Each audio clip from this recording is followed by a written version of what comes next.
Let's talk about how to avoid a job switch that you'll end up regretting later. And you have to put yourself in the talent pool.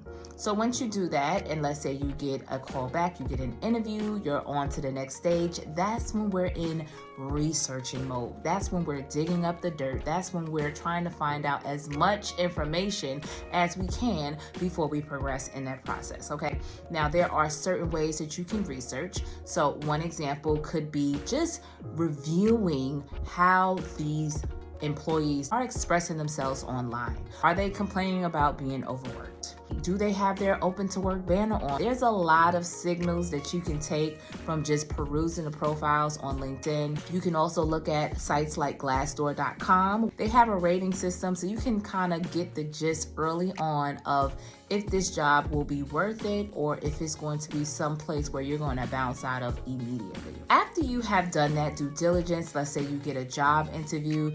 Now, during that job interview, you want to be hammering them with some great questions that's about the workload maybe, or the company culture, or what types of advancement opportunities are available if you do decide to come on board. Remember, you are interviewing the company just like they're interviewing you, and you do not have to settle for a job just because it comes your way. Do your due diligence, ask powerful questions when you're in these meetings. The second round is negotiation phase. This is how we also dig up dirt, because you want to see what that company is willing to spend on great talent such as yourself. When you're negotiating, you don't want to hold back, and you want to think about how long you plan on being at that company, right? So if I only plan on being at that company for a year, I just want to get that name on my resume, then, maybe I might not ask for so much. But if I'm going to be there for 5 years plus,